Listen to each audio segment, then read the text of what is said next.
Wow, thank you. That was beautiful. Good evening and good morning or good afternoon to those of you who are joining virtually. My name is Amber Zeddies and I'm a senior program officer here at the Gates Foundation. I work on polio communications.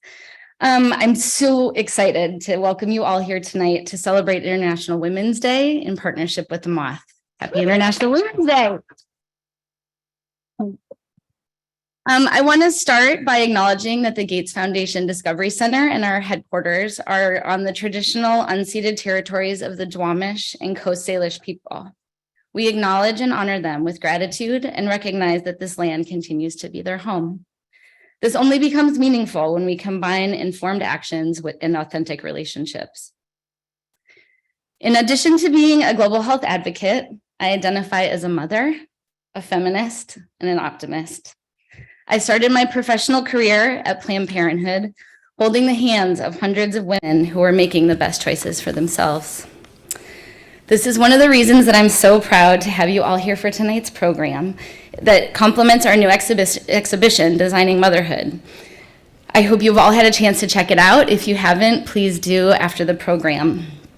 Maternal, child, and maternal health are central to our work for our global health equity and gender equality at the Gates Foundation. The exhibition invites us to consider why and how designs that facilitate reproductive health have been developed and by whom, and also think about their social, economic, and political implications. Birth and the culture that surround it affect every living person on this planet. It's not just a women's issue, they're human issues and they affect all of us. So on this International Women's Day, we celebrate and elevate stories of choice and access in family planning and redefining motherhood. And we recognize that if individually we're strong, together we're unstoppable.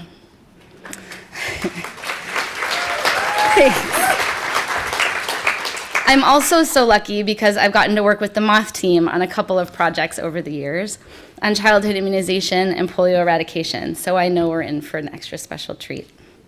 For those of you who aren't familiar with the Moth, it's a global arts organization dedicated to building empathy and compassion through personal narrative. 25 years ago, the Moth was founded with the simple yet ancient concept to create a shared space where friends could tell and listen to great stories. The Moth brings people together to tap into that vital human need to connect with one another in an authentic way, because that's what stories do. They hold a mirror to our humanity and remind us that we're not alone. In a few minutes, you'll hear from some exceptional storytellers, all activists who are working hard to advocate for positive change in our world. Please keep in mind that each teller will stand before you in front of this microphone and share something deeply personal. The Moth and the Bill and Melinda Gates Foundation believe that by telling and owning our stories, we can challenge dominant narratives, we can deepen connections and create a more productive dialogue around the world. We believe that storytelling is an extraordinary tool for change. We know that facts and figures and opinions alone are not enough. To change hearts and minds, we need good stories. I'm so honored to be here tonight in such esteemed company. I know it's going to be a moving and powerful set of stories ahead. I'm going to get a tissue because I'm already getting weepy. And I'm so honored to introduce your amazing host who has come here all the way from Nairobi, Kenya. She's a social activist and a media personality, Adele Onyango. Thank you.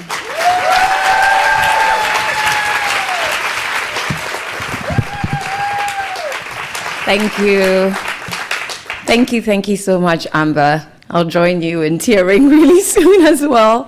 And please let's have another round of applause for an amazing musician, Anna, who's just wowed us already and just set the tone for everything. Hello and welcome to the Moth. To you who's in the house today and to our virtual audience as well. It's such an honor to celebrate International Women's Day with you right here at the Bill and Melinda Gates Foundation's Discovery Center. Now, as Amber said, personal stories are so important when it comes to designing motherhood. They really help us create connection and conversation, which is what the Moth is really all about. Now, before we start, I'm going to be a teacher for 2 seconds and just ask you all to turn off your phones, like all the way off, not silent. Not only am I trying to disconnect you from everyone you care about for 2 seconds so that you only care about us, but we are recording all of the stories to broadcast them and share them with the rest of the world. And so it would be super awesome to have no interruptions to that. We also ask that we have no flash photography, but once we're done and you put your phones on again, you're more than welcome to share everything that you've connected with tonight with everybody online. So remember, you can use the hashtag Designing Motherhood. It is International Women's Day, so the other hashtag is Embrace Equity. And make sure you tag us on Twitter and Facebook. We're at The Moth, and on Instagram, Moth Stories, and of course, Discover Gates. So by round of applause, who here has been to a Moth live show before? Hey! If you didn't clap, don't worry, we're not gonna ask you to leave. We welcome everybody into the Moth family. And so the Moth, as Amber mentioned earlier, is all about telling and sharing true personal stories. And the Moth is 25 years old, so a full-blown adult. And if you're new to the Moth, you can go online, and I really encourage you to do this and listen to the Moth Radio Hour and the Moth podcast. There's tons of stories just waiting for you to dig into. And about the Moth podcast, the reason we think it's really awesome is not because we're kind of full of ourselves, but it's also because annually it's downloaded over 100 million times. So it's pretty awesome. Now, we truly believe that true personal stories can bridge divides. They can spark empathy amongst listeners across the world, which you agree is something the world needs more of. So today's Moth main stage, which is Redefining Motherhood, will showcase 3 wonderful storytellers. I can't wait for you to listen to all their marvelous stories. And they're all graduates of the Moth's Global Community Program. And this is where we teach the art and craft of Moth-style storytelling. So I first took part in this workshop in 2018. I was about to quit my job that I hated. And if you can relate, clap. But and I had about 2 leave days, but the workshop was going to be a week long, so I had to get pretty creative, right, and figure out where to get the extra days from. And that's where my aunt, who has connections to a doctor, came in, and I got a doctor's note. And that's how I ended up attending the Moth's Global Community Program, and it ended up being something that changed my life. It helped me reconnect with myself in terms of the story that I worked on, and then from there go around the world with the Moth, sharing stories in New York, hosting Moth main stages and Moth live shows like this. So basically what I'm saying is, get that doctor's note and call in sick. It could change your life. So a few notes on how the Moth works.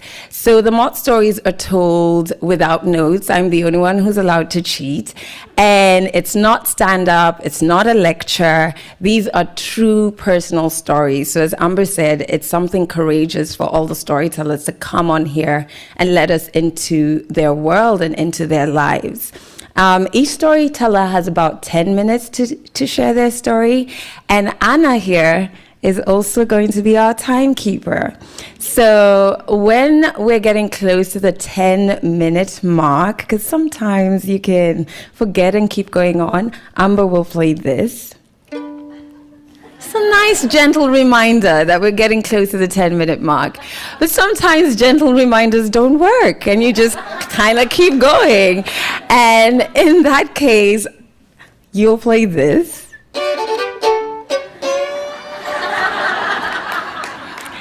So we hope that that will communicate really well. And let's get started. I think we're all ready to dig deep into some wonderful stories. So the storyteller bios are in your program, and you can read about all of the wonderful work that they do. But by way of getting to know them a bit better, I had a very special question to ask each of our storytellers. So when I asked our first storyteller, when you hear the word motherhood, what comes to mind? She said, power, curiosity, unadulterated life force ready for fun, adventure, and discovery. Please welcome on stage Hannah Smith Brennan.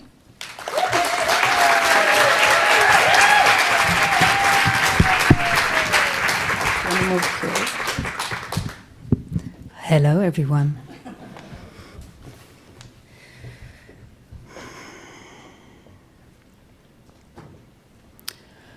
I lower myself heavy and hot into my favorite yellow armchair. As I sit, my very large, very pregnant stomach rests heavy on my thighs. I have barely been able to see, let alone reach, my swollen, tingling feet for weeks. I am huge. It is a humid, hot, sticky, sweaty July in Virginia. I'm at home waiting to give birth to my first child. My midwife and her senior student are soon to arrive for what has become their daily visit. Because I am 3.5 weeks past my due date. You heard that right. 3.5 weeks. What will they say today? When I first became pregnant, my husband and I did some research and spoke to other mums. We learned that in the US, medication is common for hospital births, and 1 in 3 ends in cesarean section. 1 in 3. That is serious abdominal surgery. Although some said that home birth wasn't the safest at my age of 41, I wanted an unmedicated, undisturbed birth at home, and my husband fully supported this. At around 4 months pregnant, we found our midwife. This woman had been delivering babies longer than I had been alive. It is no exaggeration to say I loved and trusted her from our first meeting. My husband and I began monthly prenatal sessions with her, each one lasting over an hour. We focused not on charts or measurements, but on conversations about my life. Always giving me the lead, she would ask me questions that made me reflect. In one of our early prenatal sessions, with my characteristic desire to know and understand, I asked the questions that you ask when you've never had a baby before. How will I know when I'm in proper labor? When will you come? What will happen next? She sat on her little stool in front of us, swaying ever so slightly. Thoughtful and attentive, she said, "You are not going to do labor. Labor is going to do you." For this birth to go the way that you want it to, you are going to have to get out of your head and trust your body's wisdom. What? Trust my body's wisdom? Trust a wisdom that doesn't come from my head? What does that mean? And how do you do that? As a child and teen, kids, particularly girls, had ruthlessly and relentlessly teased me.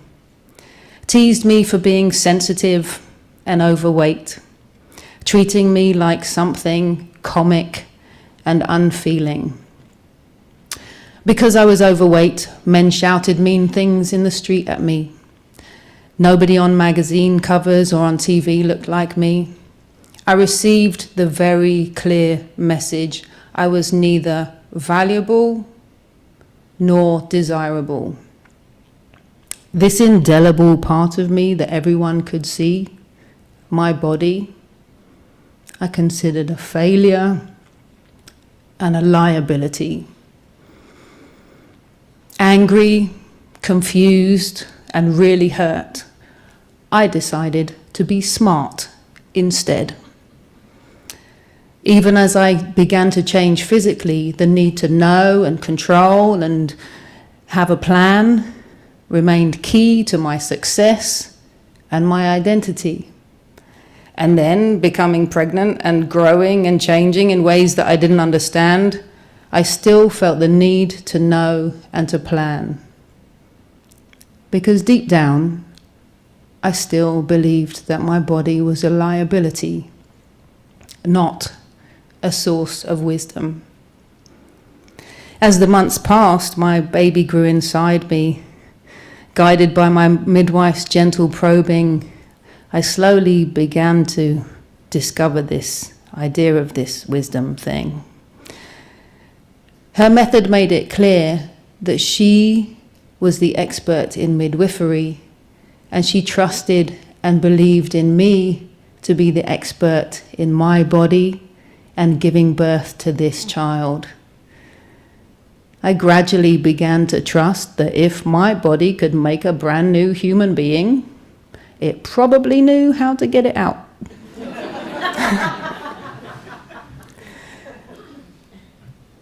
But here I am in my yellow chair, in pain and discomfort. My midwife and her student arrive and sit close to me. Her hands press gently but keenly on my ankles, checking the level of swelling. After careful observation, she says, "There is no indication that your baby is in distress, nor is there any indication that you are in distress. We can go to the hospital, or we can wait a little longer. It's your choice." We sit in silence as tears trickle down my cheeks. Her advice seemed so wise just a few weeks ago, even a few days ago, but now I'm hot and I'm tired and everything hurts and my body doesn't feel so wise right now. I'm telling myself it knows how to give birth. This baby knows how to be born. I can do this. But am I fooling myself? Am I endangering my baby's safety? Surely something's wrong. I'm not supposed to be this far past my due date, and you're telling me wait longer? This waiting and trusting is really hard. And I don't know if I can do this. And family and friends are saying ever more forcefully, "You have got to go to the hospital." I've turned my phone off. I'm too pregnant and too open. If I start listening to their fears now, I might just believe them. Again, I notice her hands on my feet, this time for comfort and reassurance. She knows that going to the hospital will likely lead to the interventions I so want to avoid. If I was having a hospital birth, hospital protocol would have required that I was medically induced almost 2 weeks ago. She also knows that in over 40 years of practice, she has rarely seen a woman go this far past her due date. And she looks at me with such love. And she says, "It's okay. You can trust yourself."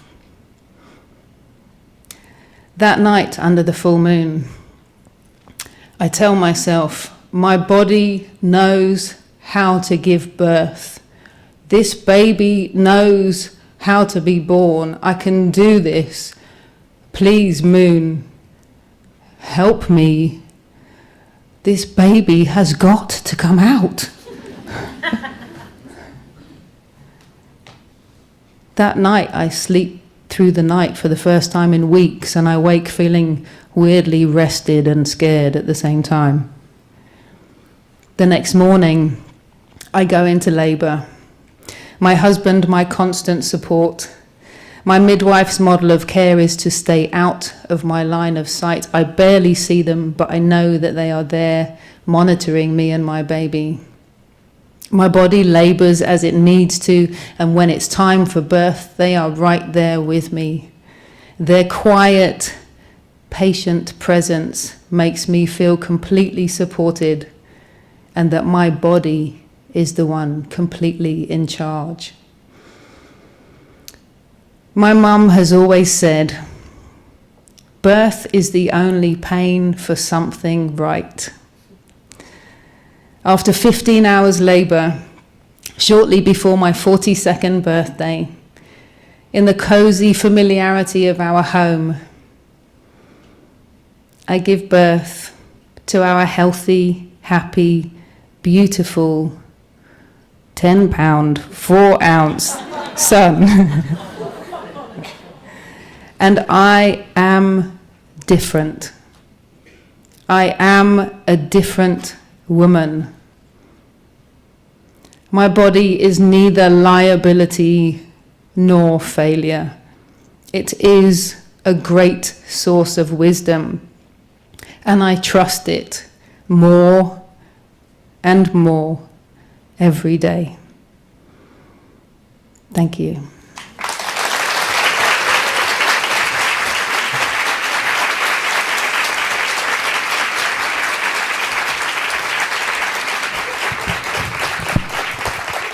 That was amazing, Hannah. I feel like motherhood is a magical journey, and we talk about the journey of bringing life, but there's also the journey back to your body and coming home to your body, which is so powerful. So thank you so much for sharing your beautiful story with us. And, you know, when the Moth family told me to come and be part of this, and they shared the theme around motherhood, I was like, yeah, I think you've sent the email to the wrong person. I don't think this was meant for me, because I don't have kids yet, and I don't really understand that journey. But when I sat and I really thought about it, I realized as a woman, you do have contact with all things sex, all things pregnancy, all things family planning from when you're a young girl. Because then I remembered some very nonsensical words I heard when I was 15 years old, which were, don't hug boys. That leads to them having uncontrollable urges. And these words were told to me by Mr. Kimweli.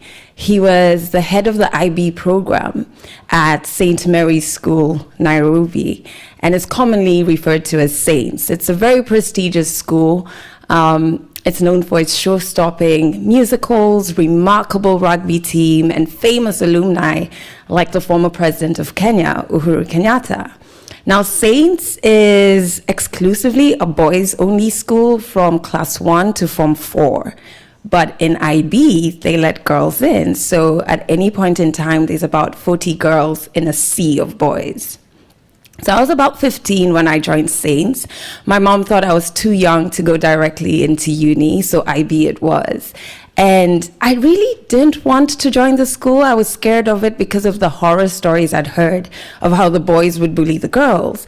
One particular story that terrified me was how the boys would hold up signs with numbers on them when the girls walked by. They were rating them.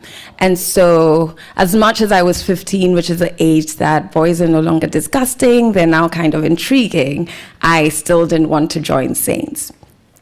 Now, when I did get into the school, it was a bit weird for the first couple of weeks, because for the girls, we tried our very best to spice up this hideous blue uniform that we had. So we would shorten our skirts and tie our sweaters around our waist.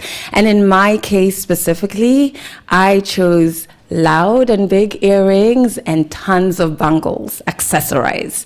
And for the boys, they tried their level best to show whatever little muscle they had. And speaking of muscle, 2 weeks into Saints, I got into a relationship. His name was Jonah. He was tall, dark, handsome, and had the broadest shoulders this 15-year-old had ever seen. He was top of his class. He was a school prefect. He played the violin. He played rugby. On paper, I thought I'd lucked out because he was perfect. And on top of that, there were perks to dating a school prefect. So I got intel before any spot check. And even more than that, he would hide my cell phone for me before the spot check, which I thought was so romantic. And in our second term, our head girl got pregnant. And the news started off in the morning as whispers, and I obviously found out through Jonah. But by break time, even the kids in class 1 knew because the school was in a panic. And so step 1 was them calling an urgent meeting for everybody in IB. And we were summoned into this classroom. And I remember walking in and seeing all the teachers present, even the art teacher who never came for anything, not even assembly. So that kind of told me this was kind of important. And when we got in, Mr. Kimweli strode in and he said, "I'm pretty sure you know what's happening." And there was a class clown who said, "No, we don't. Why don't you tell us?" And we all laughed. We were not taking it seriously because we didn't know what the panic was for. We all knew how one gets pregnant, so we all knew how not to get pregnant. But Mr. Kimweli went on to say that we would have to be careful in how we interact with each other. So the first announcement was, girls were not allowed to hug boys. Anyone caught doing that would get detention because hugs give boys uncontrollable urges. And so I immediately looked at Jonah wondering, what were we meant to do without the hugs? And what were these uncontrollable urges that I had never heard of before? And the second announcement was that earrings and bangles were outlawed. So this was becoming a bit personal because the hugs were gone and now my accessories. The third announcement was that we were going to be required every week to watch these very graphic videos that show us what each STD looked like. And with that, the meeting was over. And so I thought about these 3 announcements the whole day, and at first they confused me, and then they got me very angry, and I decided that my accessories were going to stay. And so over the next couple of weeks, Jonah and I found that early morning hugs were best because not all the teachers were there, and other couples found abandoned classrooms and bathrooms, and we all just kind of made do. And the school also made sure that the pregnant head girl came to give us talks, warning us, the girls, about choosing the path that she had taken. Yet we never got any talks from the boy who impregnated her. And so one morning after an assembly, we had worn some long pink earrings and loud bangles. The jig was up. And I was summoned by a teacher to the staff room for defying the new rules. And when I walked into the staff room, which I'd never been to because you only go there when you're in trouble, there were already a couple of teachers in, and they turned to look at the door, kind of wondering, what was the student in trouble for? Or maybe it was a sound from all of my bangles confusing them. But I just made my way to the teacher who summoned me, and she sternly asked me, why do you still have your earrings and your bangles on? And I stood there pretty scared because I didn't want to leave with a detention slip, but I also had some questions. And so I stood up tall and asked her, were they proud of the men they were grooming? Were the men they were grooming going to, once they join the workforce, ask their female colleagues to take off their earrings because of uncontrollable urges? Were they proud of grooming men who were absolved of all accountability? Why were we only getting talks from the head girl and not from the boy who impregnated her? And then I stood back and waited. And my hands were trembling, and there was this thick blanket of silence between us. But after a while, the teacher told me to get out of the staff room. And so I scrambled for the door, relieved that I didn't get detention, but a bit sad that my questions were not answered. You see, I was brought up in a family where we were taught to speak our minds and ask questions and ask why. And so when I saw that conversations around sex and pregnancy and family planning were only targeting the girls, and I didn't understand why we had to change so much, aka accessories, yet that wasn't the case for the boys. And so this happened when I was 15. I'm 34 years old now. I still wear big earrings. And I still question whenever I see conversations around family planning that are rooted in fear, that are not rooted in having honest, real conversations, and that are not inclusive of all parties. I will still ask why.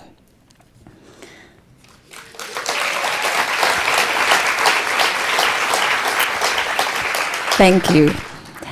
So when I asked our second storyteller, when you hear the word motherhood, what comes to mind? She said, advocacy, activism, not just for yourself and your children, but for a just world in which they can live in. Please welcome on stage Ryan Bernard Morales.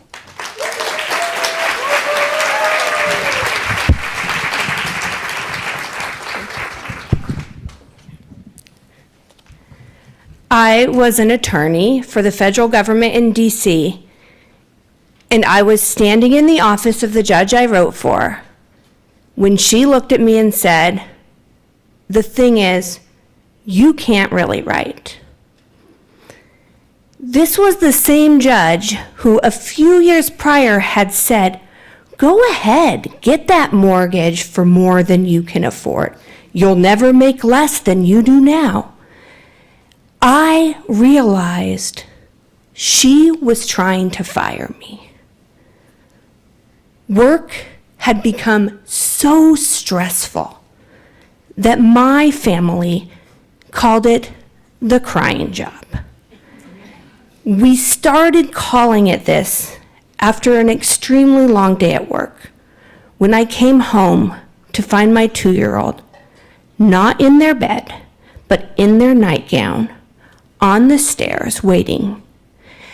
And they looked at me and they said, "Were you at the crying job?" Work had first become difficult a few years prior when I was planning my first birth. I really wanted an unmedicated birth. And when I went into labor, instead of finding the doctor I thought I knew and trusted on call, I found his backup doctor. This doctor was literally called the Uptown Slasher because he had the highest cesarean rate in the entire DC area. Labor is difficult and it's painful. And when I thought I couldn't do it anymore, the Uptown Slasher was only happy to oblige and wheel me into the operating room. When I met my daughter, I was not holding her. She was across the room, healthy and vigorous, but being kept from me while they examined her. I went home with a new baby, an open wound, and a birth wound. I didn't understand what that birth wound was, and neither did anyone else. I just kept hearing, "Healthy mom, healthy baby," as though my mental health didn't matter, and as though women deserve nothing else from birth than to be alive at the end of it. I was the primary income earner in my family. I paid that mortgage that was a little more than I could afford. I paid the bills. I kept my family safe. And I had 10 weeks of unpaid maternity leave. That was all they gave me. That was all we could afford. So when I went back to work, I wasn't ready to be there. No mother is. The cases started piling up. I was anxious and crying and overwhelmed. This continued. And 18 months later, I was pregnant again. This time, when I told the first friend that I was pregnant, I cried. And I said, "I cannot do that again." So I immediately started making different decisions. I hired a doula and a chiropractor and an acupuncturist. I called the best hospital midwife in town on her personal cell phone, and I begged her to take care of me.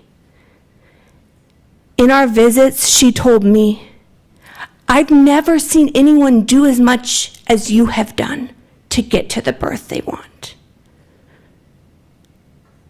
When I went into labor again, it was scary, and it hurt, and it humbled me. And when I reached that same point where I was about to beat my baby and I was so afraid, instead of taking me to the operating room, they put me in the birth tub. And that's where I met my daughter. It was the most beautiful moment of my life. But you still have 10 weeks, no pay. And you're realizing this job that you have to go back to, that is so hard, you kind of hate it too. And so when it came time to go back, I wasn't sleeping. I was feeding my baby all night because she was smart enough to know that if she didn't take that bottle during the day, she could have me instead. Work became so intense. They gave me bigger and bigger cases, more and more complex issues. They denied me the promotion everybody else got. It was clear there was a mandate to fire me. I only had a couple of friends left, and one of them, on a particularly hard day, left in my office a box of chocolates and a note. The note read, "Illegitimi non carabundum. Don't let the bastards grind you down." And I hung that note up above my desk, and I kept going for a few more months. Eventually, I felt so sick that I physically knew I could not go back to that job. And I said to my husband, "I don't know what we're going to do or how we're going to pay the mortgage, but I can't go back there." I went in on a weekend when it was quiet, and I cleared out all of my stuff. And the only thing I left behind was that note.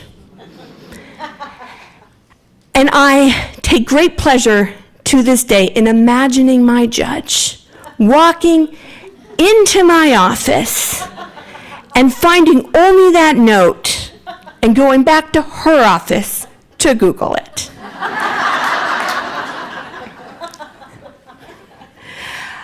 I didn't know if there was any job I would be good at. That's where I was. But I knew that I wanted to help birthing people have better postpartum and birth experiences than I had been given. And so I entered a doula training, and I applied to midwifery school, and I joined a listserv for doulas, and I just started going to births as though I belonged there. About a year later, I started a preceptorship with a home birth midwife. And at our first birth together, I walked in to find the mother on her hands and knees pushing. And the midwife turned to me and she said, "Catch that baby."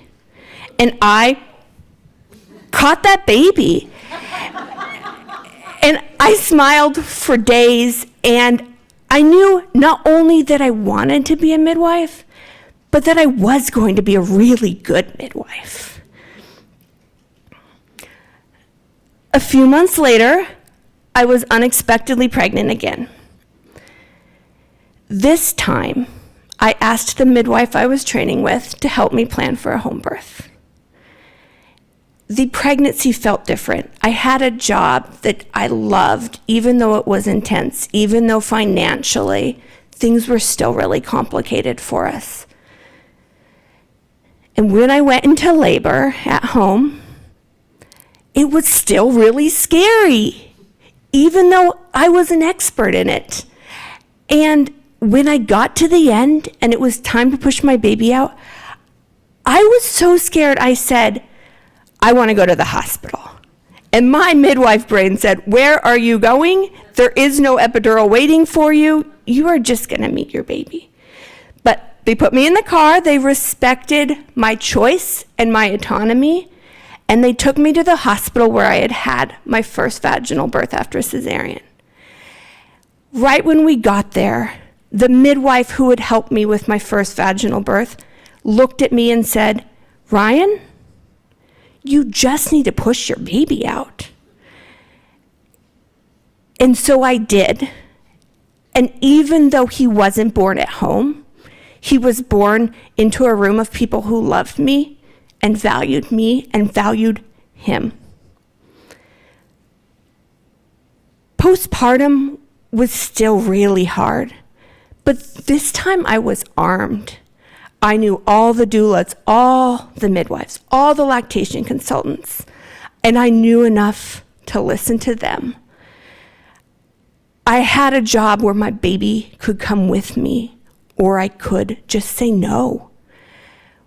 He came to the last session of midwifery school, and I took pharmacology exams, writing on the wall, while he bounced in the carrier. He got passed person to person while we learned to make tinctures and salves in the school kitchen. And I found all of this joy and meaning, not just in parenting, but in my work. Midwifery is a crying job too. We wait for that first cry. We hold their hands when everything goes perfectly. We cry with them when nothing does. And that is what birth is. It humbles us. It makes us. It breaks us open, and it connects us to each other. Thank you.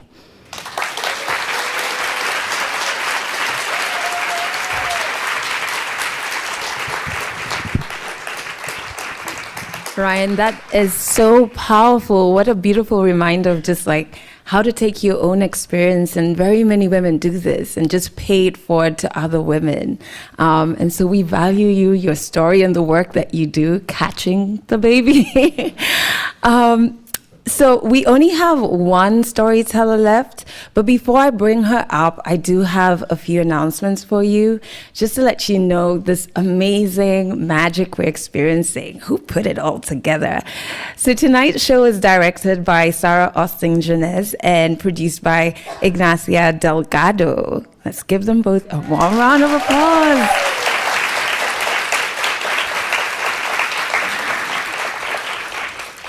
And so for the next set of wonderful people who we want to thank, I ask you to just hold your applause to the very end. Starting off with our wonderful musician, Anna, who's done an amazing job. We have Hema, who's going to be joining us a little later, so we're thanking you in advance. We have Courtney Coddington and Laura Bittman, who are our ASL interpreters. Deborah Sepulevda, Cara Egan, Charlotte Beale, Connie Crows, and everybody at the Discovery Center. All of our friends at the Bill and Melinda Gates Foundation for supporting the Moth Global Community Program and for making this event possible, especially Fatima Riaz, Amber Zedis, Robin Mitchell, and Dan Green. Thank you so much. Sarah Haberman, who's the Moth's Executive Director, and of course our wonderful crew and all of today's amazing storytellers. And this is where your applause comes in.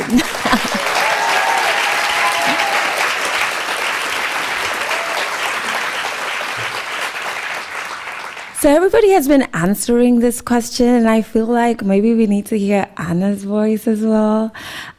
So when you hear the word motherhood, what comes to mind? Dedication and perseverance. Wow. That's powerful. Thank you. I really thought about this question. For me, I lost my mom 11 years ago. And so the word that comes to mind is best friend. I just feel like it's so powerful to have that connection with your mother. But when I asked our final storyteller, when she hears the word motherhood, what comes to mind, she said sacrifice. A mother is a co-creator with God, sharing love and compassion with loads of sacrifice.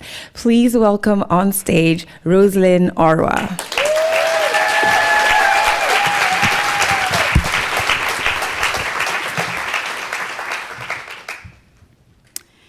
When I was in my 20s, I returned to my rural village in Western Kenya to attend my own dowry refund ceremony. You see, in my community, dowry price once paid settles a woman in her marital home forever, in life or death in most cases. Goats and cows paid as dowry price cannot be returned. It's estranged, scorned, and when they are returned, it is considered cultural divorce. In my case, it was 2 cows and 2 goats, and a sum of money that I didn't even know. Because in my community, a woman's worth is measured by the number of children she births. In my case, there was no birth. So when I made the 8-hour bus drive to my village, I was filled with emotions and pain and fear and shame. Because 3 weeks to my mother making that phone call, asking me to return home, I had made a life-altering decision, and a decision that came with fateful events. I chose to leave my marital home for good, a home that I'd shared for 3.5 years. And what befell me would not be uneasy. It was traumatic. And it's the events that fall women today. I now know they are called gender-based violence. I had my newly rented apartment on Nairobi suburb burnt. My flourishing tailoring business in the central business district in Nairobi was also set on fire. A government job that had held for more than a decade was terminated. And with it, ended a scholarship at a local university in my 2nd year. That is not all. I was just recovering from a 2nd surgery. I had had very close surgeries, 2 of them. One, endometriosis. This 2nd one, ectopic pregnancy. But it's not the scars on my stomach that were most painful. No. The pain in my heart, the loss and grief, no words could be put to it. So when I arrived, I was also very afraid of my mother because, she had advised me not to marry him. But I was in love and I did not listen. Even today, you can't advise a woman in love. So when I arrived and my mother made that prayer, I bowed in shame, literally. So the next day, as we waited for the collector's party to arrive at my mother's doorstep, she had a slight argument with a male surviving member of my father's family, who had actually wanted that he be the one to lead that ceremony. But my mother made it clear in my hearing that it was her sole responsibility to set her last-born daughter free. After all, it was a cultural divorce. And the retaliation that had come was also too huge for a young woman. So she was called from the back of the house to the front door. She walked in her power and authority like a woman who knew what she was about. I must admit, I admired her posture and body language. The collector's party, this group of 3 men, 1 elderly, greeted her, and she did not respond. Instead, she pointed to the male relatives manning those 2 cows and goats to release them towards the gate. The elderly man quickly greeted my uncle and muttered, "It's over, it's over." And they left, chasing those animals in a hurry, as if running to an important meeting. I stood at the door and muttered loudly to no one, "Is that the dowry refund? Would they have taken back the animals had I had children of my own? And who really takes back dowry?" They all heard me, and no one responded. My mother went to sit under that tree behind our house and read her Bible as if nothing happened.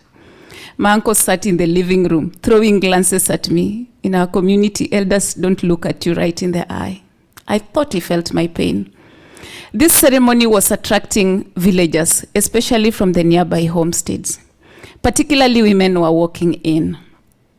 And actually, they decided to help themselves to the snack, sitting at those yellow chairs that were often left at our veranda for visitors to rest their feet. The women, particularly, were throwing me looks. They were murmuring in low tones and pointing at me with their noses. You know the way people do when they consider you different than themselves? Yes, that look. So I decided to make myself busy. I took last night's dishes and went to wash them, clean them, at the back of the house, at a rack near where my mother was seated. I had hoped to catch a conversation. Lo and behold, that was not to be. Her best friend arrived.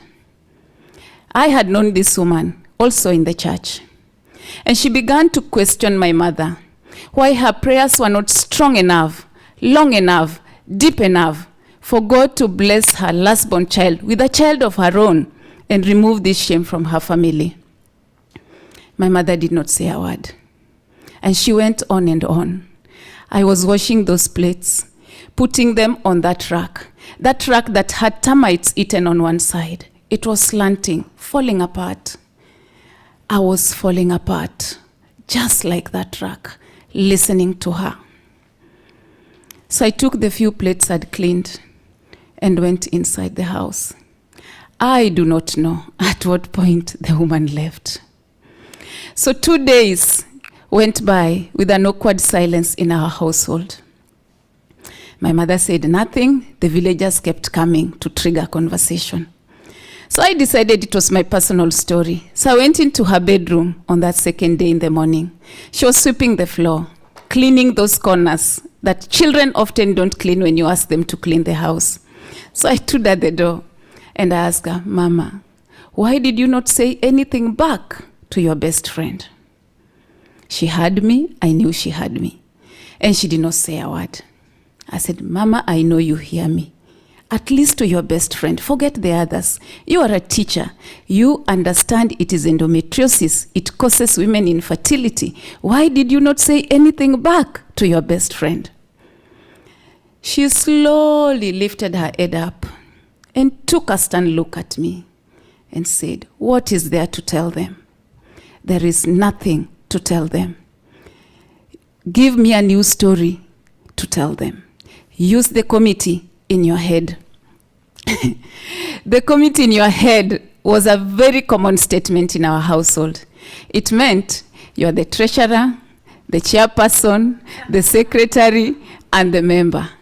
You had to come up with best decision and show them in practice. We were 6 sisters. We were used to hearing her use that statement. So I exactly knew what she meant. So I grabbed my notebook from on top of one of the cabinets in her bedroom, and I went and sat under that tree. Under that tree where she had prayed on me up on the day I arrived. She had told me, seated under that tree upon my arrival, that life was lived in the future with the lessons of the past. She had also told me that I had started climbing a tall tree from the top and I had to fall. Often, she had read her Bible. Psalms 91 was her favorite. In between, she was always vibing with the praise and worship from the nearby radio. So I knew she was on my side. So I began to journal my life seated under that tree. I began to count my losses in my handwriting, in my notebook. I'd lost a marriage, perhaps love. I'd lost a home and every asset that comes with a home. I'd lost a job, an income, and a chance to advance my education and career. I was also losing parts of my body. Actually, there was a big scar on my stomach that mothers look at and admire because they have children. I had none. But I was alive. So I began to ask myself, where were women like me? What was their story? What were they doing? What was their life about? So that evening, when a male cousin who knew my situation came by for dinner, I asked him to tell me if he knew any women in the village who lived with the infertility and what was their story. He gave me a list of 5. 2 of those women were called Margaret. I knew them in the market and in the church, and their homes were just nearby. So the next day we walked into the first Margaret's home. It was about lunchtime. She was serving lunch to 2 children. When she saw me at her doorstep, I tell you, she ran and hugged me in parts I needed to be hugged. Ushered us into her living room, served us a cup of tea and a snack alongside those children, and off those kids left to go back to school. And so when we were left alone, I asked her, do you also not have children of your own? And she said yes, and gave me a long story of all the stigma discrimination that she had been through. The second Margaret's home was just close by. It's a small village. You can just walk around. And she was seated under the tree with a group of women, part of those women who had thrown me the looks. So when they saw me, they gave me the look. But I was also a little armed from this past conversation with Margaret. So we sat under that tree. They bid their quick goodbye and left. And Margaret told me all her family members had died. She was caring for 5 orphans and actually going to the village meetings to defend their land rights. I tell you, those women gave me a glimpse of how women lived with infertility. So I invited them to come to my mother's kitchen the next Saturday to help prepare a large pot of meal to feed all the orphans in our community. 2 of my sister-in-laws who are also widowed also came with their children. That Saturday, we fed 17 orphans. But remember, my mother was still seated there. She was throwing glances, how her firewood was going down, her cooking oil, and all the things in her kitchen. But she had wanted a new story, and I used the committee in my head to give her a new story. I didn't mind her looks. But it was not that for me. No. It was not that. It was how intimate stories we shared as we were cooking. How the women laughed at all the demeaning names they called us. The one whose womb is dry, the one whose womb is closed, the one with an evil spirit, the one who committed a sin and will never have children. How they laughed at how I showed how women were pointing at me with their noses. They actually were laughing. They asked me to show them the scar on my stomach, and I showed them from that ectopic pregnancy surgery. And they told me it would heal. And indeed, it began to heal from their stories. What began then with a daughter giving her mother a new story to tell society has become a project and a school that supports more than 150 children daily. It also empowers more than 8,000 women. Today, I am a mother. Not the kind of mother that my mother who had 7 children of her own was. No, not that kind. I am a mother who will not bury any umbilical cord, nor go into labor pains. I labor differently. I labor to provide love, peace, food, support, even accommodation, emotional support, just like biological mothers do to their children. I am today a woman using her personal story to transform lives. And hopefully someday, my community, my society will and mother the woman. Thank you.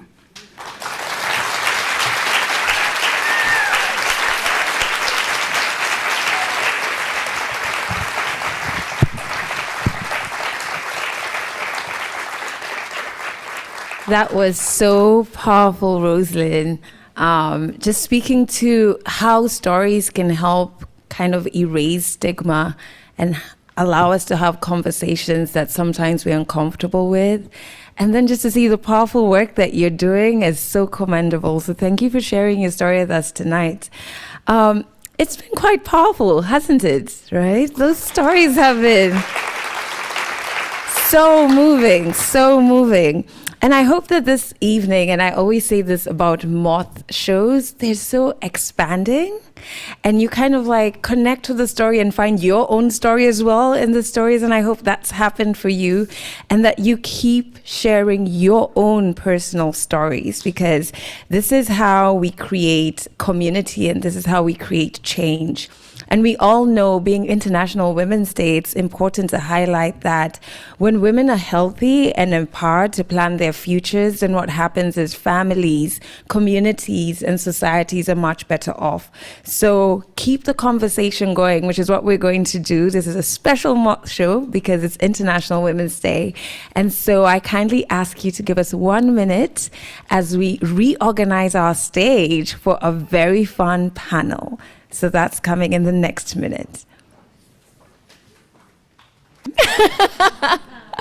But just scan the code and then answer the question. When you hear the word motherhood, what comes to mind? If you're having problems scanning the code, you can go to menti.com and just use the code 1500 5500, and you'll be able to answer the question and we can get to know what comes to your mind. But right now, we thought we'd talk a little with the storytellers and with Hema Mage, who's a senior program officer for newborn health on the maternal, newborn, and child health team at the Bill and Melinda Gates Foundation, and just have a conversation about designing motherhood. And so I think we'll start off obviously at the beginning, which is a bit of an introduction from everybody, just to share your name and just the work that you do that really works with the theme of tonight. Wow. Thank you so much, Adele. I feel like it is an incredibly unfair task to come after these incredible women and these incredible stories. I feel like I'm still kind of trembling inside, and I say that with awe and just feeling the power that has emanated from all of you to, I think, all of us, and I just want to say thank you. Yes.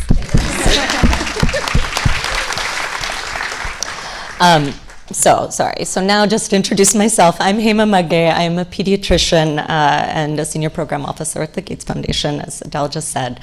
I have had the real privilege to learn from and walk alongside many mothers and families, my patients, as well as nurses, midwives, doctors, and community health workers over the past decade or so that I've worked primarily living and based in Eastern Africa, and really focusing on how to provide high quality care with dignity and respect for all, to really reach the hardest to reach with the high quality care that they deserve and that is on their terms.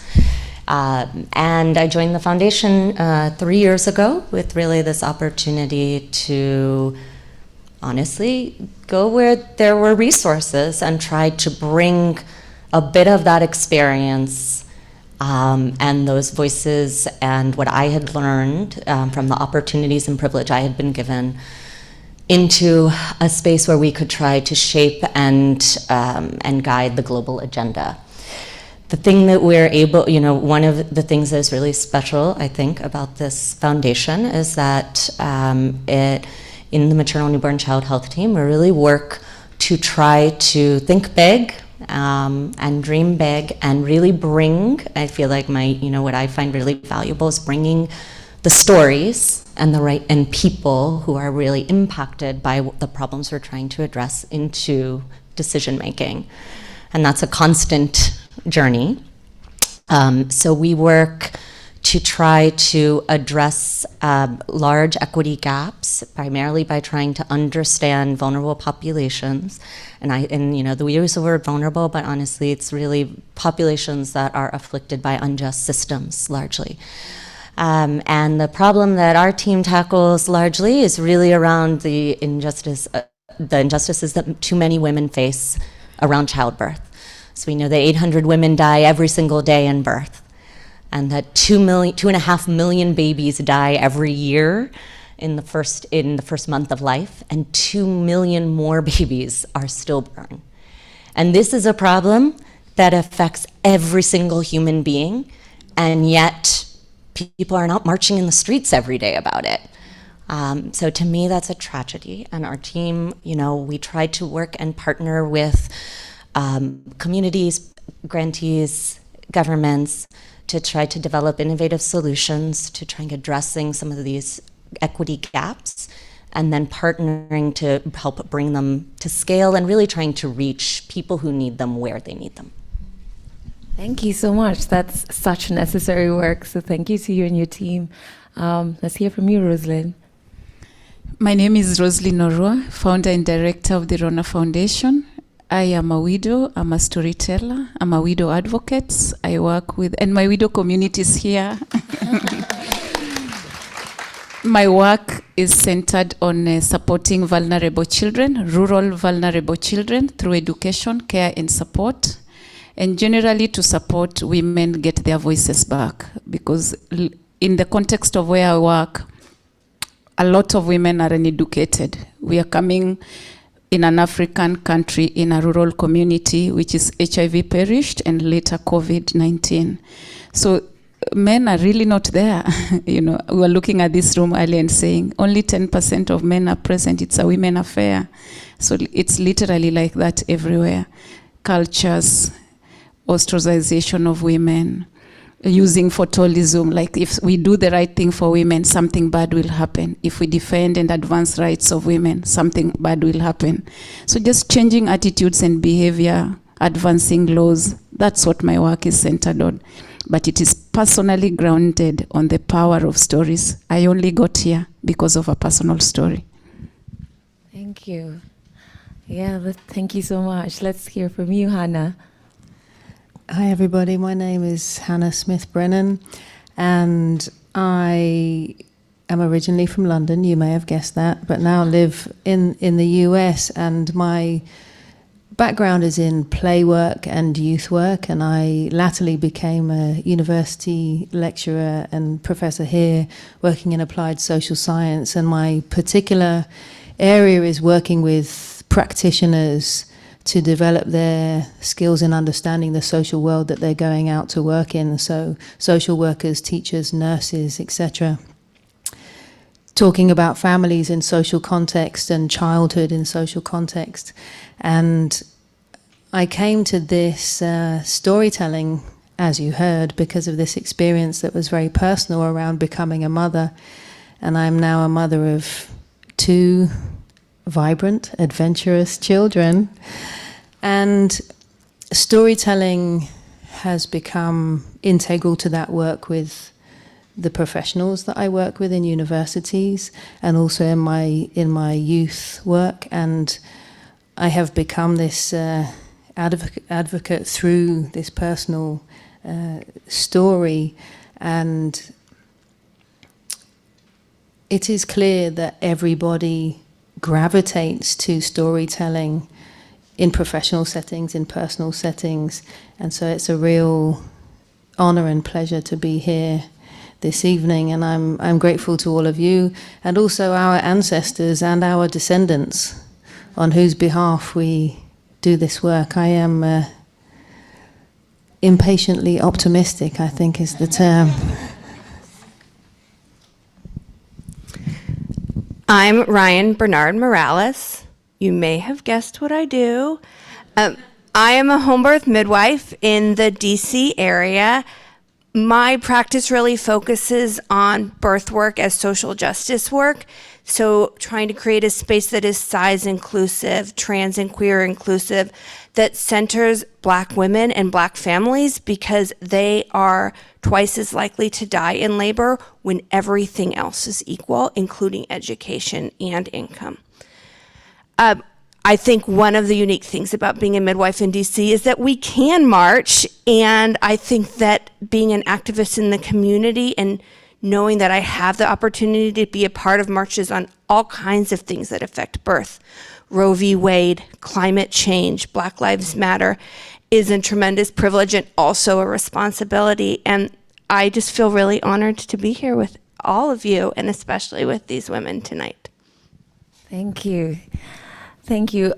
So maybe we can start off with you, Hema, and just if you could unpack and speak to some of the new strategies and innovative ideas that have influenced what your work looks like currently. Sure. Yeah, sure. I'm happy to. So there are a number of things that we work on. As you may imagine, at the Gates Foundation, there is a fairly, heavy interest in technology and the use of technology and kind of innovative solutions to solving problems. And in this case, health problems. And what I find really interesting is when we think about, so the area I focus on is in newborn health. And when you look at what are the main drivers of newborn mortality, one of the top drivers actually complications due to being born too small or too soon. So prematurity. So something that, and that really we have the solutions that in high income settings very often, but we're not able to, or we have not gotten them to those who need them the most in an equitable way. So a couple of the areas that we are working on is sort of tackling we're driven by data, and you see what is driving those deaths, and largely often it's due to lung immaturity. So we work on trying to create equitable solutions to things and treatments and therapeutics, like things like CPAP or surfactant, which is a medication that helps your lungs mature, that are available very standardly if you were to have this issue in many high-income settings, but are entirely out of reach in far too many parts of the world, and it is entirely an injustice. So we work with upstream partners and industry and with communities to try to co-design solutions and create a low-cost, scalable, and highly efficacious solutions to that. Another key area that I think is really one of the most exciting quote, innovations is around what we call kangaroo mother care. And I find this really interesting because, and I see some of you nodding, kangaroo mother care you may have heard of is really this act of keeping small and babies skin to skin with the mother for as long as possible from the moment of birth and until they wiggle their way out of that position. And what I find fascinating though is that now we've got this whole global community working to try to scale up this innovative solution. And really, I feel like it's only innovative to probably those who design, if women, like women in this room, were those who developed neonatal care in the early days, we probably would never be in the situation that we are in now, where something that is such a biologic instinct to be close to the skin of your mother and on the skin of your mother and together and never taken apart unless it's your choice, is innovative. But that is where we are. and it's fascinating because it is a really, truly a huge system innovation, but I think it offers us this hope and opportunity to try to put women at the center of their birthing experiences and reorganizing and redesigning care to provide them the care that they need together for them and their babies, where women are not guests in the care of their sick newborns, but they are a key partner in that care. And squarely bringing this into the biomedical clinical space, I think is one of the kind of key tasks that we have at hand to changing the culture of care provision so that women are also not faced with a choice where they either where they're choosing between having a respectful birthing experience or a risk, or risks of life and death. This should never be a binary choice. And we should never be satisfied with just having a live mom and a live baby and boom, that's your outcome. So that is really kind of where we are kind of focusing our energies and innovation. Yeah, it's quite interesting, like when you bring up having more women in the innovation process and what good that would do as well. And so that's quite interesting to know. I wonder about you, Hannah, if there have been any kind of like new things that have influenced the work that you do. I love that, Hema, that you're talking about how sometimes innovation is actually a return to things that we already know and that we already know we need. And I feel like talking about stories and also talking about birth are two great examples of that. And so they're so new, I have some notes on them. I have some thoughts about strategies and also innovative ideas, but actually they are a return rather than things that I've thought of. These are come from talking with a lot of mothers, as I do now. Many of the people in my community have heard my story, and this has opened up many opportunities to talk in many settings and across age groups about women's bodies. And it is clearly something that we are all hungry for. And I also appreciate the point that this is not a women's issue. It is a human issue and a humanity issue. And a couple of the things that I'm doing is that as an educator, although storytelling has been part of the work that I've been doing for a long time, the Moth approach to storytelling and the intentionality of the use of storytelling for education and advocacy is new to me as a strategy, and being intentional about having multiple contexts in which I do that and multiple age groups in which I do that.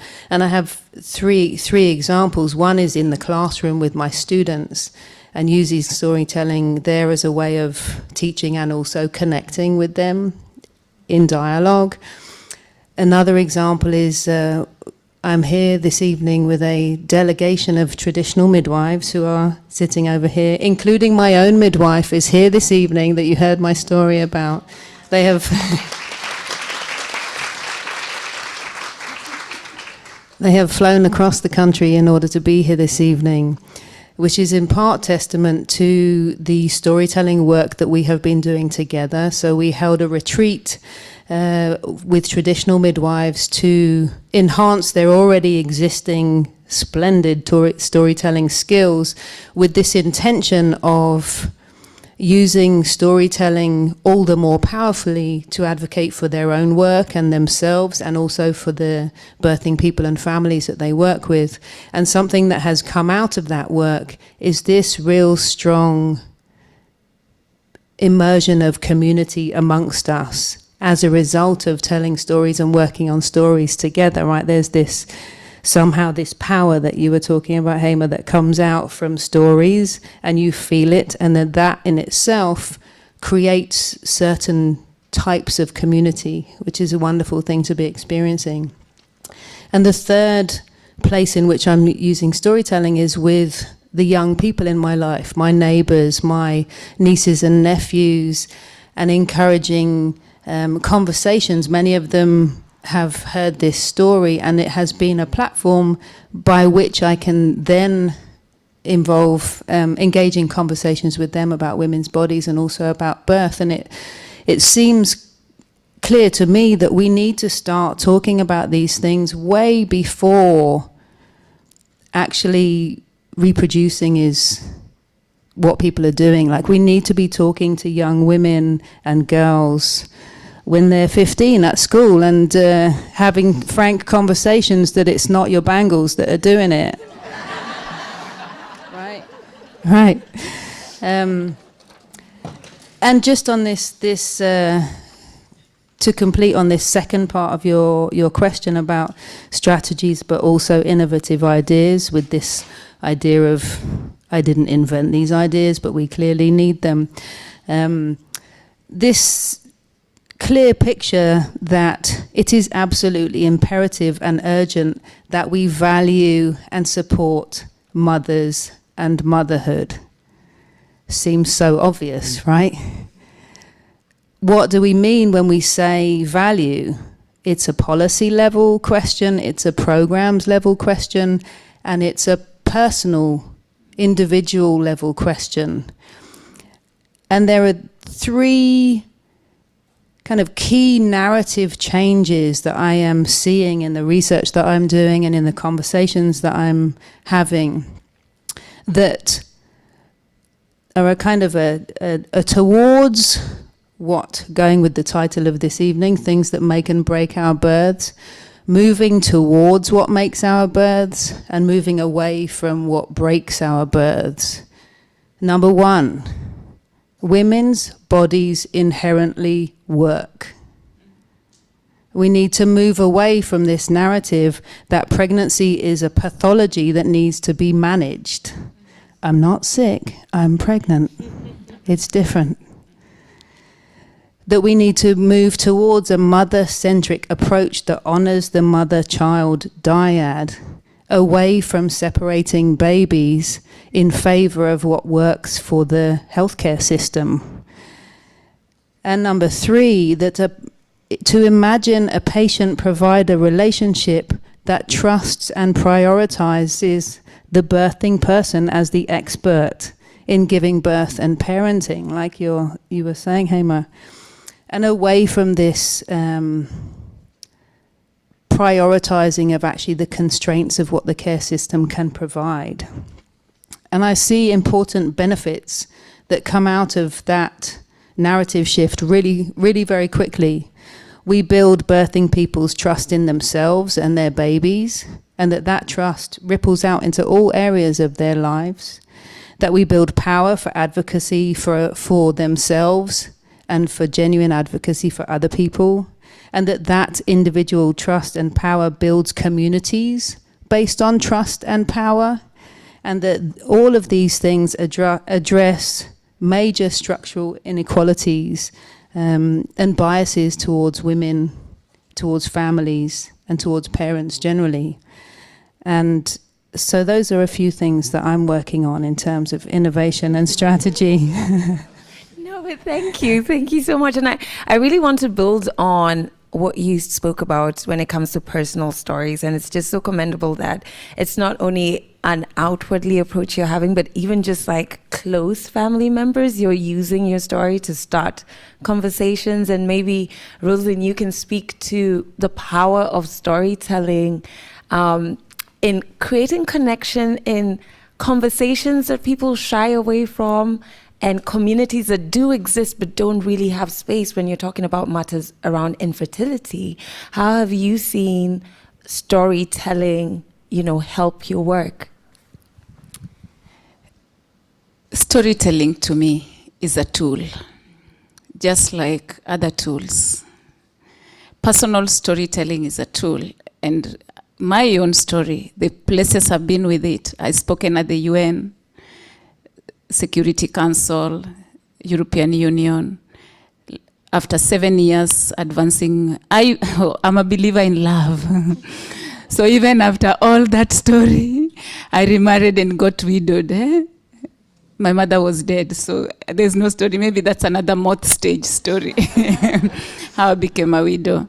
So that has taken me places, just telling my personal story, divorced, living with infertility, becoming a widow. I'm here, an African woman in the United States at the Gates Foundation, telling my personal story to a lovely audience. That already is spaces opening up because I spoke up and told my story. It's not new, Adele, in the context in Africa. Africans had used storytelling for many, many years to pass knowledge, to pass practice, to pass values, to pass even customs, albeit some of those customs are not friendly to women and girls. But that's the tool they've had. maybe we are just giving it a framework and a language. And the Moth found me, or we found each other, when I was already telling my story at the London School of Economics at Aspen Institute here. What does that really mean in the context of where I work? Is that there are so many women with beautiful perspectives and stories, but they are at the margins. They're never in the room, they're never included, because even being in the room require language, require understanding. And we know, most of us here working in the development sector, it also requires trust. Trust that you believe me, because there's something stories do. Stories that data and evidence doesn't do. Stories say, I hear you, I trust you, I believe you. And it asks, what can we do? Sometimes people ask me in my work, oh, you're a foster mother, and a long story of how I became a foster mother to 27 children. And they ask me, how can I help you? It is not how you can help me. How do you see your story in what I do? So I generally just invite friends to a legacy of change where personal stories become their story. My friend Cindy is in this room, who leads the Seattle chapter of Widows here. And our story is a story of, do you want to come to, no, I'm going to South Africa. Can I come to Kenya? 9 hours away, and she flies to Kenya. And now we are developing another personal story. So to me, stories are a tool. You can create yours. You can join yours with mine. And together, we can build and change the world using personal stories. Thank you. I truly, truly believe that. That's very powerful. And stories just have a way of creating connection. And even when you're talking about issues that affect people globally, even just the understanding of the issue, sometimes data can be a bit off-putting. And when you hear a story, you really begin to understand not only the story, but your role in the creation of solutions. And you feel less alone if it's something that you're experiencing as well. And so, Ryan, I want to bring you in here and bring out the pandemic, which is like a word whenever we hear, we kind of just want to cower. But we know that had intense effects in the work that you do. But besides the pandemic, what are some other challenges and unfortunately some setbacks that you've encountered? I don't think you can talk about the challenges midwives have faced recently without talking about the end of Roe v. Wade and the anti-gay, anti-trans legislation that's popping up around this country. Make no mistake, all of those issues are rooted in the same issues that you see in birth. They are rooted in bodily autonomy and respecting that other people are the experts on their bodies and know what choices need to be made for their families. It's a really interesting space to work in as a midwife, because I don't particularly want to go to your birth if you didn't want to have that baby and if you were forced to have that baby. I also think that it raises challenges of what we model to our children, and midwifery is this amazing model to our children of how we manage our own bodies and how we talk to other people about our bodies and what we allow them to do to our bodies. It's really powerful. And I wonder, Hema, if, some of the issues that Ryan has raised, have you also faced those challenges? And like, how do you navigate these really key moments where you have to speak up against things that are holding back mothers or that are taking back the progress when we're talking about pregnancy and autonomy over our bodies as women? Yeah, I mean, absolutely. I don't feel like I have an answer, right? I think sometimes I feel like probably many of you where you are working so hard to make change, and then this massive policy shift happens that feels like just a smack in the face to everything that you believe and that so many before you have worked for, and you and who comes after us. And I might think about, my daughters and my son.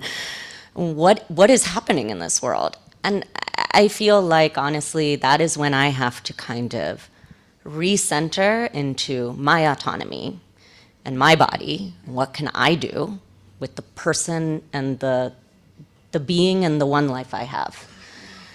Which is to try to stand in solidarity with those who are suffering the most, to do what little I can do, even when, and probably especially when, it is listening to their stories. And so at this point, I'm going to open it up or not. I think we've run out of time. Okay, I'm so sorry. But however, I know that's a point that can make you feel, and in the work in advocacy, I do a lot of advocacy work in the sexual violence space, and things happen that you're just like, what is the point? Why are we doing this? Are we making any progress? But when you step back, you start to see the progress, and you start to see hope. And when you hear stories and when you convene like this, you're like, you know what? We can keep going. And so I wonder if each of you could share where you see hope, where you see light in the work that you do, despite all of these setbacks that we're navigating. I think we've kind of touched on children, but where I see hope is middle school girls. These are not who we were when we were in middle school. They have this language about their bodies we didn't have. They have this knowledge about it.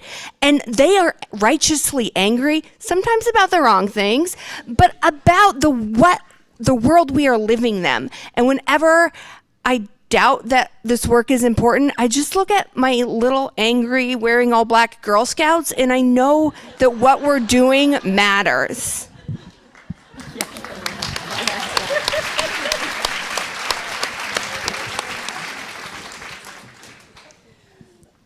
Yeah. What gives me hope and sort of dogged optimism is that my son talks about being a midwife when he gets older.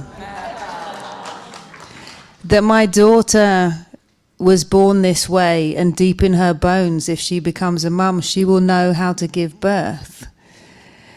That I received a text message today from one of those young women in my life saying, have a great time tonight. Thank you for telling your story. Thank you for being such an amazing role model in my life.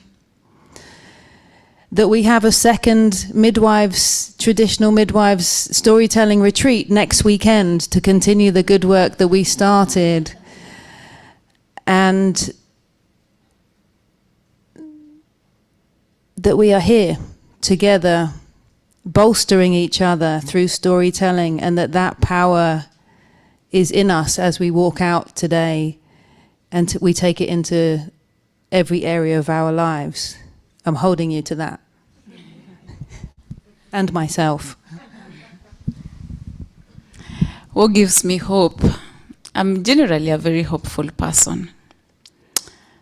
But I am here because of risky investments by well-wishers, funders, individual donors, strangers that became friends. And because I'm part of the Modern Widows Club, I'm sure you know what I mean. A group of women who embraced me, constantly give $10, $20 through PayPal to my foundation, feeding children, helping me mother the world, and helping me get unmothered. I am part of that risky investment. And that tells me that I told my story at the right time, and so that those children could get opportunity in the future. I also see a different opportunity. I see spaces opening up, wanting to listen to stories at the margins. This is just one example here at the Gates Foundation. I was talking to earlier our hosts here, when the front row was 10 million widows in the US were holding the front row seats. What does that mean to me in my mind? It means that spaces are beginning to listen, that there are things they don't know, there are stories they don't know, and if they only opened up, there would be something that would be possible in the future. I see hope in policies and changing frameworks. And we are at the 8th of March, International Women's Day. Which women are we talking about? Are those women in the room? Do we really understand them? Who are they and what are they about? Sometimes we end up talking to each other constantly, familiar faces, faces that know the language of the nonprofit, that understand the framework, and you can talk to yourself for years. And sometimes when I go to spaces, I ask funders very bad question that make me the odd one out. We've seen the data. Give us the story. Which woman, which life changed? Which child went to school? And which child was birthed? They were birthed, yes. Where are they now? So tracking those stories, human stories, and bringing them into the evidence of change, I think that's really important to me. I tell my team every day, is it transformative? Would a woman pray at the end of the day that my life changed? And would they have been heard in the way they wanted to be heard? Or is it in the way that I wanted to hear it? Because it is very easy to confuse what you want to hear and what the person wants to be heard. So I see hope in how we listen, whom we listen to, and what we do after we listen to them. Thank you.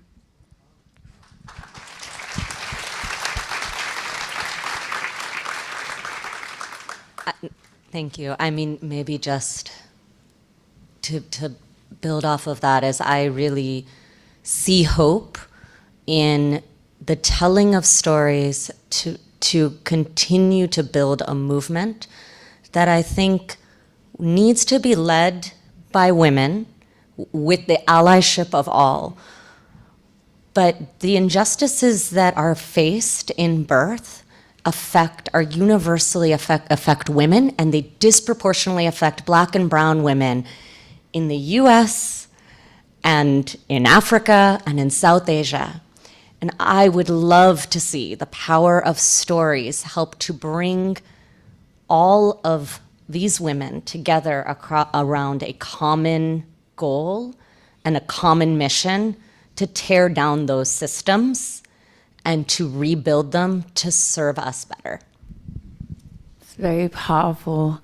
I think where I get hope, still in line with storytelling, is I think there is a strong and very fierce awakening happening on the African continent when it comes to African women, finding their voices, finding their stories and amplifying their stories, and in the process, kind of helping Africans in terms of the many different countries we have, find their stories that were purposefully erased, and so there is a huge hope, I feel, when I see women leading that path to Africans owning and finding their stories again. And on the days when it just gets a bit heavy and you're like, what is the point? What are we doing? That always keeps me going, because there's so many African women who are just doing powerful work like you, Roselyn. So that's where I draw my hope from. And so we've come to the end. However, there is a beautiful big banner. I'm pretty sure you didn't miss it when you were coming in. And we have some very fun Moth signs, and we'd love you to spend a bit of time there, because you all look so beautiful, taking photos. And now that your phones can be on, you can share the photos on your preferred social media platform. And just remember the hashtag Designing Motherhood and Embrace Equity. And you can tag the Moth on Twitter and Facebook. We're at the Moth. And on Instagram, it's Moth Stories. And the Discovery Center is at Discover Gates. If you want to learn more about the Moth's Global Community Program, of which we're all alumni from, you can just head over to themoth.org. And if you want to learn more about upcoming programs here at the Discovery Center, you can go to discovergates.org. And so I want to thank everybody for such an outstanding evening. I think we can give all of us just a nice warm round of applause.